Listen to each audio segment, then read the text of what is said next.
One by one, territories joined together, creating a patchwork nation of 50 different states, united, but each with its own history, spirit, culture, and landmarks. Let's explore the history of 5 of them. New York, Oregon, Louisiana, New Mexico, and Vermont. Welcome to the States.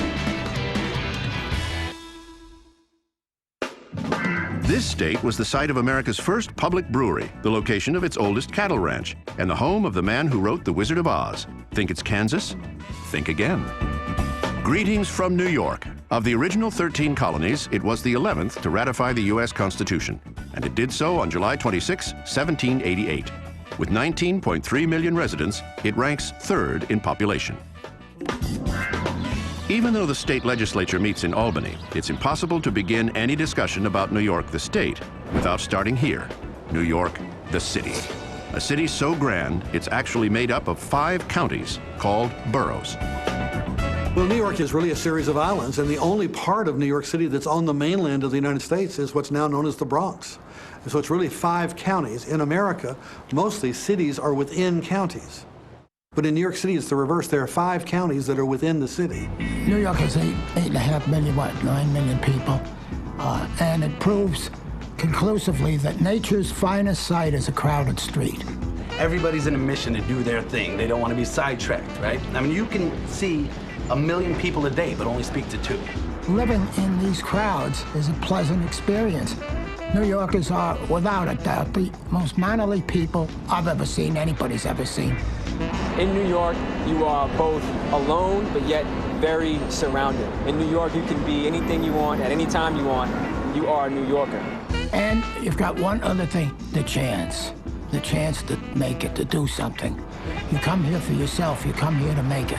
And there's a shot, someplace in this city, there's a shot. Upstate New York and Manhattan form a symbiotic relationship. And that's created by the harbor in Manhattan and the surrounding waterways in upstate New York. The Hudson River is not only the principal river in the state, it is one of the most important commercial waterways in America. The Hudson stretches over 300 miles, from New York Harbor nearly to the Canadian border. For a time, it runs alongside the breathtaking Adirondack State Park, a state park that is actually larger than any national park outside of Alaska. To the west, you'll find the oldest state park in the nation at Niagara Falls. It forms part of a 445-mile border with Canada. New York is also the number 2 apple-growing state in America and is the largest producer of wine on the East Coast. But in the larger world of commerce and culture, the city of New York is second to none. It is the center of American business, the center of American fashion. In some ways, the center of advertising, the center of the theater, the center of art, the center of music, the center of dance, certainly in an American sense and arguably in a world sense. What makes New York feel like home is its vibrancy, its heterogeneity. There are so many different kinds of people here. New York has everyone. I mean, from Estonians to Ukrainians to Jamaicans to Irish. There is no group that's not in New York City. And the number 7 subway has been called the International Express because every stop is a different country.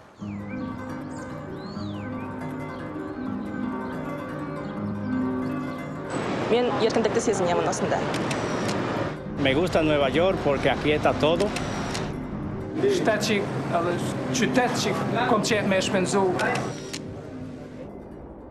New York City is but the gateway to the Empire State. The journey inland became much easier in 1807, when Robert Fulton's steamship, the Clermont, made its maiden voyage from New York City to Albany. Just down the road from the state capitol during the War of 1812, one Sam Wilson provided large shipments of meat to the U.S. Army. Wilson's meat barrels were stamped with the initials U.S. Supposedly, someone who saw the stamp suggested, perhaps as a joke, that the initials stood for Uncle Sam. One thing led to another, and ultimately, Uncle Sam came to symbolize the federal government. This was not the first time New York played a significant role in American political life. The first capital of the United States was New York City, after the British Army evacuated the city after holding it for most of the course of the American Revolution. George Washington was sworn in as president at the lower tip of Manhattan. Before there was a New York State or a New York City, there was New Amsterdam. set up by the Dutch as a merchant colony. Its most famous early governor was a peg-legged Dutch businessman named Peter Stuyvesant. The Dutch founded New York to make money. People would say New York is still about making money. It's not about gracious living, it's not about easy living. And that trend was set 400 years ago by the Dutch, who established a trading post at the foot of Manhattan Island and called it New Amsterdam. New Amsterdam became New York when the English came in 1664 with a modest invasion fleet that was enough to overcome the thought of Dutch resistance. The local Dutch citizens did not want to fight, and Peter Stuyvesant, with great reluctance, surrendered the colony. And so they kind of march out with bands playing and flags flying, but march out they do, and it changes to British ownership, and the name is changed from New Amsterdam to New York. Once New York City was established, the colonists turned their gaze to the west. The Erie Canal was incredibly significant in westward expansion, not just in New York, but in the Ohio country and the Great Lakes and beyond. The building of the Erie Canal created the equivalent of an aquatic superhighway. Waterborne cargo could enter New York Harbor, go up the Hudson River, and then, via the canal, cut across the entire state and into Lake Erie. It was the principal conduit for the movement of people and goods and raw materials east-west and west and east. It had enormous significance in the building up of cities along its route. Cities like Rochester, Syracuse, and Buffalo became important industrial towns as a result of the canal, which was constructed at a cost to the state of over $7 million. This investment was quickly recouped by collecting tolls from vessels using the canal. The original Erie Canal remained in active use for 80 years and brought economic boom times to upstate New York, which had plenty of room to spread out. For New York City, however, there was nowhere to go but up. The streets were laid out east and west, and the avenues were laid out north and south. The gridiron prohibited building horizontally. You couldn't cross the streets or the avenues, and so you had to go vertically. It was kind of like a pressure cooker. And so I would suggest that the beginning of the skyline of New York dates from that gridiron plan. Beginning in the Roaring '20s, New York witnessed a skyscraper competition. 40 Wall Street reached up to 70 stories. The Chrysler Building came in at 77 stories. The Empire State Building, built in 1931, won the contest at 102 stories and over 1,000 feet high. In 1966, construction began on 2 new skyscrapers called the World Trade Center, which would reshape and invigorate Lower Manhattan. By 1990, 25 of the 100 tallest buildings on the planet were in New York City. There is no concentration like that anyplace else on Earth. There's a historian who said that the skyline of New York is the most unbelievable man-made spectacle since the Hanging Gardens of Babylon. Probably so. Then came September 11th, 2001. The skyline and the psyche of New York City were changed forever. I think by nature, New Yorkers are very tough, resilient people, and I think that they won't be deterred by terrorists or anything to continue our way of life. The destruction of the World Trade Center was a terrible blow psychologically and financially for New York City, for New York State, for this country. But we're recovering from it. We will recover from it. We're New Yorkers.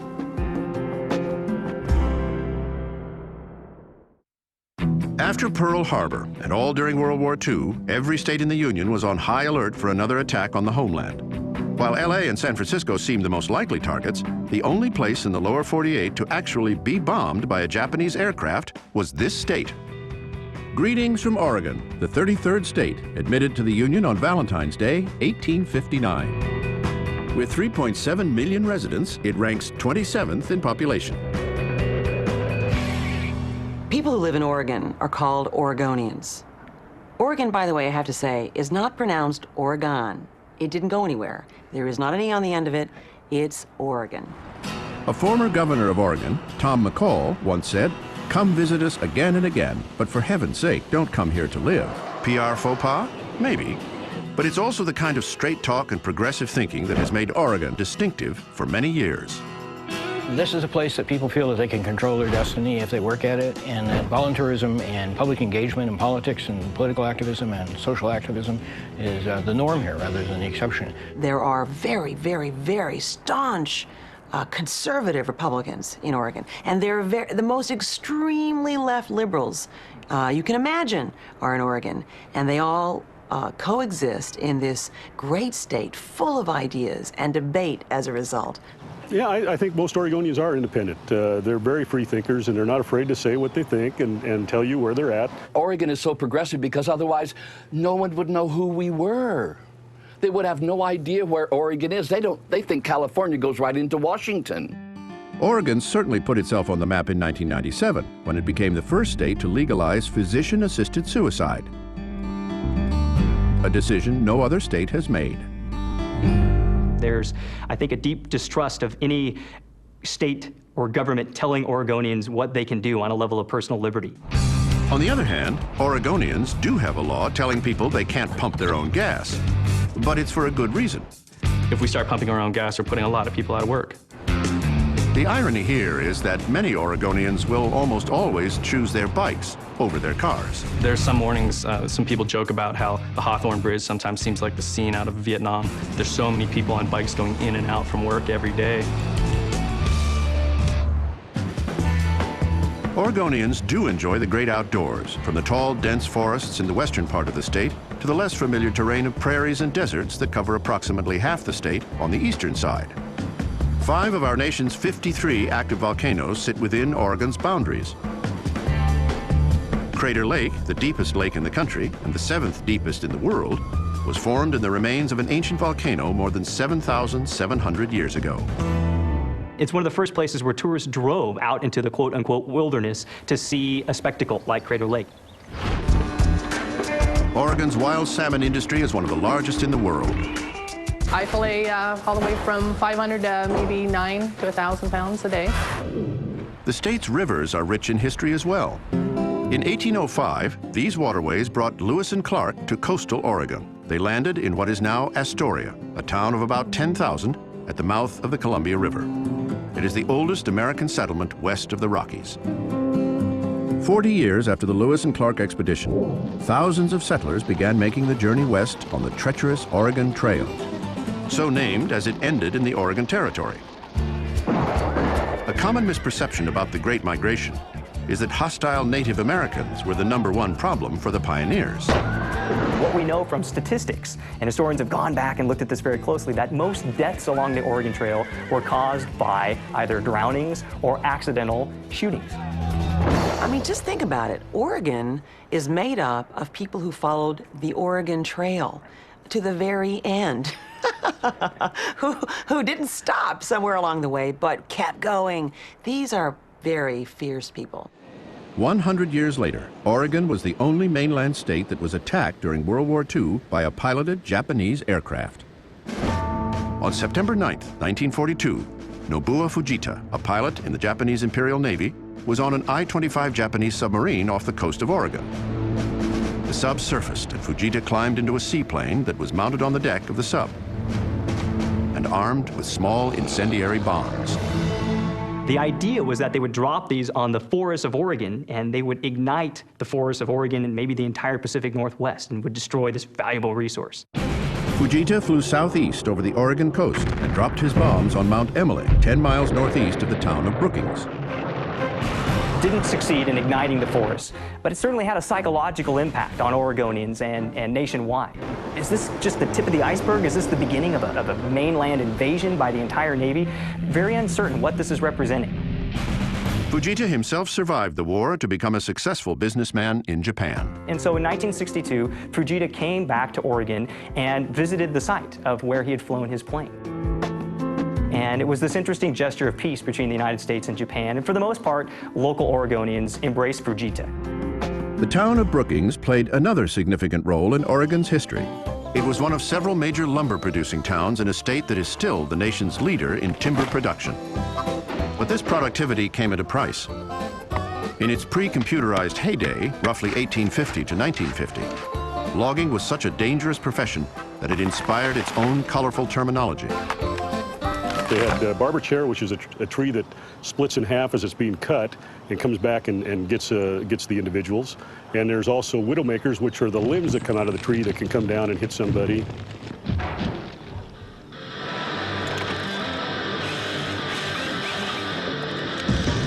Today, the industry relies on huge computerized machines called tree harvesters.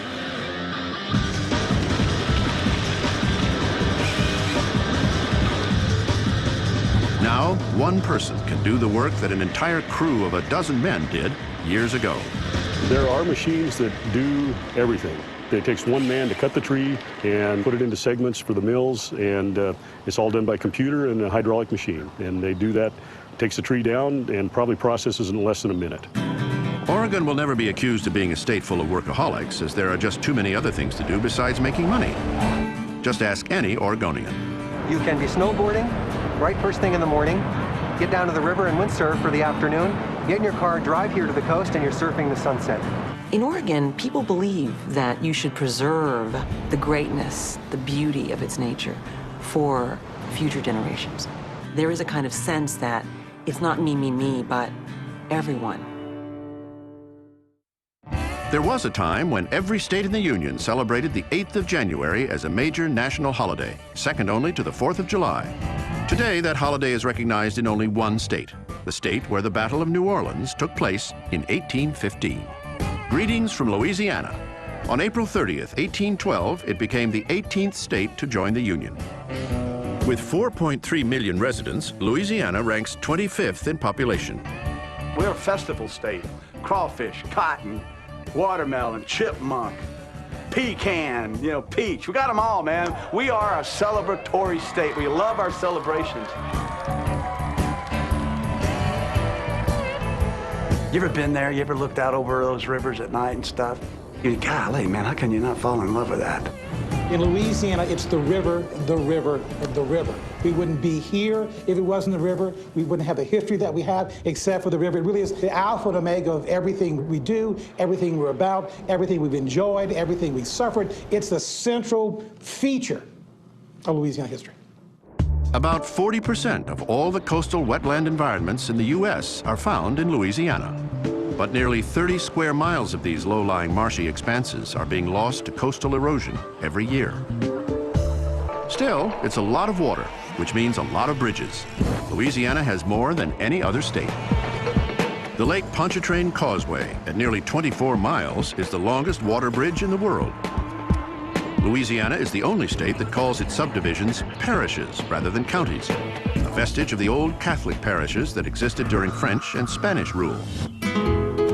Louisiana's history of Spanish, French, Native American, and American influences provides it with a rich culture. Louisiana is much more like a gumbo bowl of cultures. And the essence of a good gumbo is that each ingredient goes in, keeps its flavor, but contributes to the overall taste of the whole dish. Our most famous neighborhood is called the French Quarter, but architecturally, it's much more Spanish. The Spanish were the first Europeans to come, but they didn't stay in large numbers. Some 150 years later, in 1682, French explorer Robert Cavelier Sieur de La Salle claimed the entire Mississippi Basin for France. He named it Louisiana after King Louis XIV and established a permanent settlement in New Orleans. But the state owes much of its heritage to French settlers who came from Canada, not France. In 1763, Britain won the French and Indian War, and because the British were not sure of the allegiance of the French population in Acadia, which is now known as Nova Scotia, they expelled the Acadians and burned their homes. Some of them came to Louisiana. Over time, the term Acadian was shortened to Cajun. Today, Cajun culture is a mix of music, language, and especially food. Being Cajun is probably all about food. Crabs, shrimp, raw oysters, gumbos, jambalaya. We got a lot of pride in our cooking and in our food. We really do. Maybe too much. Good Cajuns, one of the things you're talking about at lunch is where you're going to eat supper at, The Acadians were well settled in 1803 when France sold the region to the U.S. as part of the Louisiana Purchase. When Napoleon sold Louisiana, he didn't sell it for 4 cents an acre. He sold it for 4 cents a gallon because it was the Mississippi River he was trying to keep out of British hands. The War of 1812 from the British side was intended to undo the American Revolution. And in order to control the continent, they knew they needed to control the Mississippi River. They don't believe that New Orleans is very well protected, so they're very confident that it's going to be a fairly easy job for them to go in and seize it. Fortunately for New Orleans, Andrew Jackson also arrives. And Andrew Jackson was a factor that the British hadn't counted upon. Jackson's ragtag army, which included Choctaw Indians, French pirates, and black freedmen, was just half the size of the British force, but the strategic use of defensive earthworks and artillery gave Jackson the advantage. On January 8, 1815, 2 large columns of British infantry marched straight at the American lines. They came across a field that was just a killing zone, commanded by a man in Andrew Jackson, who was a really hardcore killer. Men were being slaughtered right and left. General Sir Edward Packingham, the commanding general of the entire British force, was shot dead, probably about 800 yards from the American line. After that, there was nothing left to do but for the British force to retreat. The Americans carried the day. In that one battle, the British suffered more than 2,000 casualties. The Americans only had 71. It ends the war with an unprecedented victory. Jackson saves New Orleans, he saves the river, he saves the state, he saves the Western Republic, he saves everything, saves American honor. The victory propelled Jackson to the presidency in 1829, and his triumph at the Battle of New Orleans was celebrated nationally until the Civil War, when sympathy for this Southern victory changed dramatically. Louisiana seceded from the Union in January of 1861, and by April of 1862, federal troops had captured New Orleans for its strategic position at the mouth of the Mississippi River. This critical position on the Gulf has always been both a blessing and a curse for Louisiana. Floods and hurricanes have long plagued the state, none worse than Hurricane Katrina in 2005, now considered to be the most devastating and costly natural disaster in U.S. history. But Hurricane Katrina was not without precedent. In the spring of 1927, torrents of rain fell throughout the upper Mississippi Valley and came flooding towards Louisiana. By May of 1927, the lower Mississippi had swelled in some spots from a few hundred yards to over 60 miles. 700,000 people were displaced by the disaster. Nearly half of them were poor, rural African Americans who were sent to relief camps. The conditions were so bad in some of the black refugee camps, the federal government didn't even want to include that in their reports because it was just too terrible. Everybody's muddy, everybody's wet, everybody's tired, everybody wants somebody to do something for them, and there's Huey Long saying, I have a program, I have a plan, and I know how to pay for it. Huey P. Long was elected governor in 1928 and changed the history of Louisiana. Huey Long said everyone was going to be a king. He must have got 99% of the black vote. He did do a lot of things that to this day are still good, like free school books, built some really fine bridges over the river, but he was known to be pretty crooked. One of the funny stories about when they put in I-49, I believe it is that it goes like this. And everywhere it stopped was the politician's property. Franklin Delano Roosevelt thought Long was one of the most dangerous people in the nation. He was dangerous, of course, to Franklin Roosevelt because he was setting himself up, Huey Long was setting himself up to become president in 1936. He never got the chance. In September of 1935, Huey Long was cut down on the steps of the Louisiana State House by an assassin's bullet. Long's legacy of assistance to the poor people of Louisiana in the years following the flood of '27 was recalled in the aftermath of another waterborne catastrophe, Hurricane Katrina of 2005. The 27 flood and Katrina have the remarkable similarity that federal help didn't show up on time. It causes enormous suffering and causes an exodus of people in Louisiana. Historians now are calling this the greatest natural disaster in the history of the United States. It was like no atom bomb. The destruction, it would take 3 to 4 atom bombs to match the destruction of this storm. I've been in New Orleans for 50 years. This is my home. It can't be fixed. It got to get tore down. It can't be fixed. Without a massive infusion of federal funds, such as was given to Europe after World War II, the rebuilding will be so slow and gradual that Louisiana will be as it was during Reconstruction after the Civil War. The recovery from Katrina has been slow, and just like the flood of 1927, Katrina's impact will be felt for decades. If I were governor and had billions of dollars at my disposal, the first thing I'd do is try to clean that up. You have to restore the confidence of the people, and once you restore their confidence, their soul, their spirit will get in there and they will recharge themselves, and it'll be like we've always known it. Within the borders of this state is a settlement that has been inhabited continuously for 1,000 years, the oldest such community in the nation. Greetings from New Mexico, America's 47th state. It joined the Union on January 6, 1912. With 1.9 million residents, it ranks 36th in population. When I was little, we lived in this small town, Ruidoso, New Mexico, and it was about 3 hours southwest of Albuquerque. Every year, we would drive up for the state fair, the New Mexico State Fair, and I remember that very fondly because I loved the carnival rides. They'd shear sheep. Oh, they sheared sheep like right next door in Ruidoso, but there was something nice about watching them do it publicly.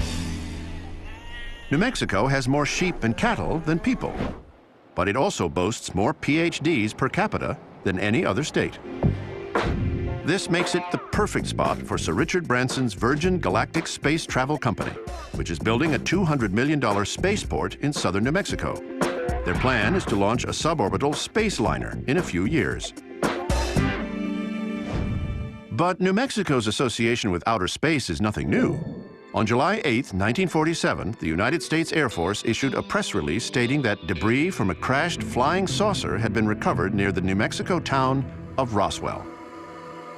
The news created such a media sensation and global panic that the Air Force retracted the statement, asserting that the debris was actually from an experimental weather balloon. Today, Roswell has developed a tourism industry based upon the legendary landing site. 3 years following Roswell's UFO incident, the tiny town of Hot Springs craved its own attention and went to some lengths to get it. Ralph Edwards, who ran the show Truth or Consequences, offered free publicity to any American city which would rename itself, and Hot Springs accepted that challenge, and it renamed itself Truth or Consequences. Good to his word, Ralph Edwards came to town during the first weekend of May to broadcast the show. Edwards' visit is still celebrated with an annual fiesta that includes a beauty contest, a parade, and lots of New Mexican food. I get homesick for New Mexican food. Southwestern cuisine, with its staple ingredient, the New Mexican chili, adds a distinctive flavor to this state. There are many different types of chili. It starts with the green, and as you can see, it goes from green to orange, and then it dries and you get your red chili. From your red chili, you can make your red chili sauce, which you could put on everything ranging from enchiladas, tamales, tacos. The tortillas are fantastic, the burritos. Yeah, the food there is kind of unparalleled. Equally well regarded are New Mexico's visual artists. In fact, this state is the third largest arts market in the nation, after New York and Los Angeles. Taos and Santa Fe particularly have been well-known art colonies for over a century. Their galleries and museums are legendary. The light out here in New Mexico just was a huge draw for artists. It was a beautiful place for people to come paint, draw, sketch. The light's unbeatable. One of America's most prominent artists, painter Georgia O'Keeffe, made the remote village of Abiquiu her home in 1949, capturing images of New Mexico on her canvases. But 20th century artists like O'Keeffe were relative newcomers to New Mexico. The state's artistic roots run deep, grounded in the traditions of ancient civilizations. Dating back centuries, native peoples have exhibited unparalleled skills in pottery, weaving, jewelry making, and other crafts. Pueblos, Apache, Comanche, Navajo, Ute, and Spanish colonists that came in, and over time mixed with so many different people coming into New Mexico and adding to its complexity. The Pueblo of Acoma has been the home to native peoples since the 10th century. Built high atop a mesa in northern New Mexico, its location was ideal for defense against enemies, and is a primary reason why it's the oldest continuously inhabited settlement in the nation. New Mexico's population really began to swell when the Santa Fe Railroad reached the Colorado border in 1872, bringing an influx of settlers and opening up eastern markets to western beef.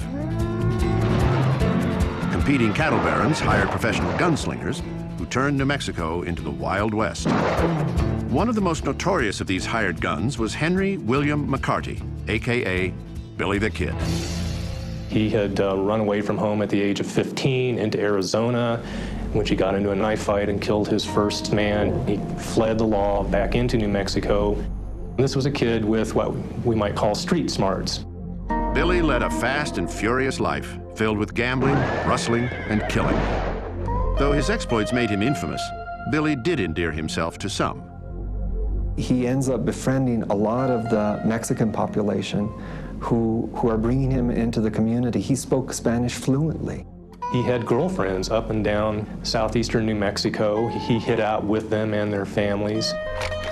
On July 14th, 1881, Sheriff Pat Garrett shot and killed Billy the Kid.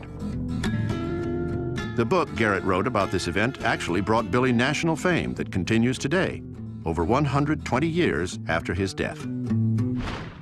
In contrast to its Wild West past, New Mexico was the site for the Manhattan Project, the building of the atomic bomb during World War II.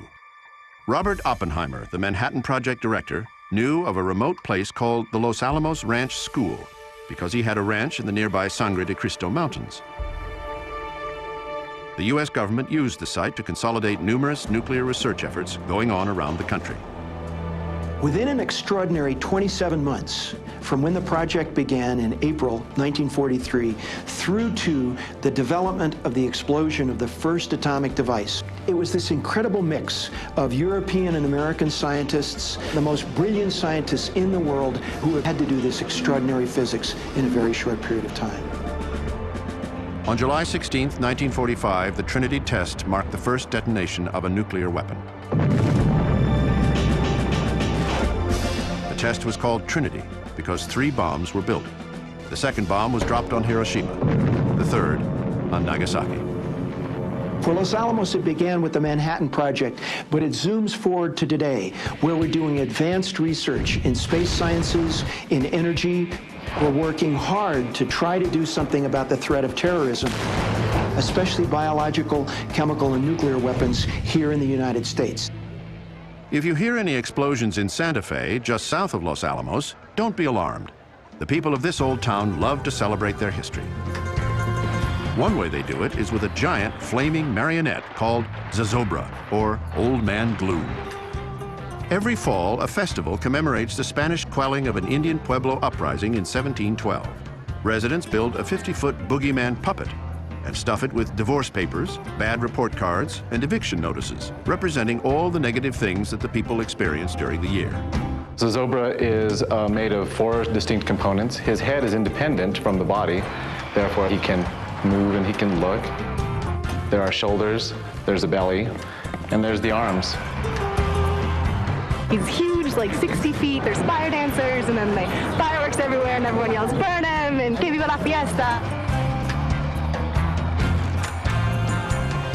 Who knew that that was in New Mexico?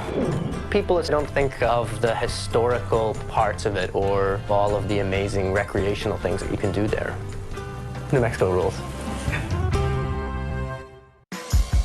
It's true that the American Civil War was fought mainly in the southern states of the Confederacy, and most would guess that the northernmost battle took place at Gettysburg in the state of Pennsylvania.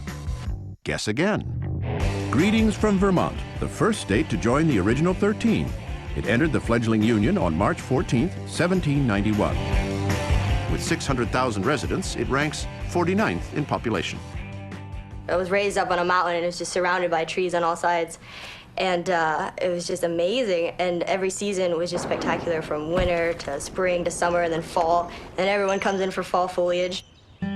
Vermont comes from the French words vert and mont, meaning green mountains. But when these green mountains start turning red, orange, and yellow in the fall, the only green to be found is that of tourist dollars.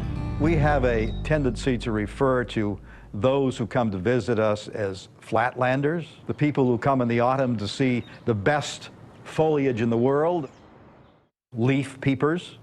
What visitors may not appreciate, however, is that below these mountains lies the real secret of Vermont's success: granite. In fact, Vermont supplies the granite used for every headstone in Arlington National Cemetery. Though its next-door rival, New Hampshire, mines a lot of this same stone, Vermont actually produces more granite than the granite state. They were named before we were, and they have a lot of granite also, but the mountains are all made of granite, but it's not a good quality of granite. Vermont granite is the best granite in the whole wide world. Vermont is a land of fascinating firsts. It is said that a Vermonter was the first revolutionary soldier to shoot a British soldier at the Battle of Lexington on April 19, 1775.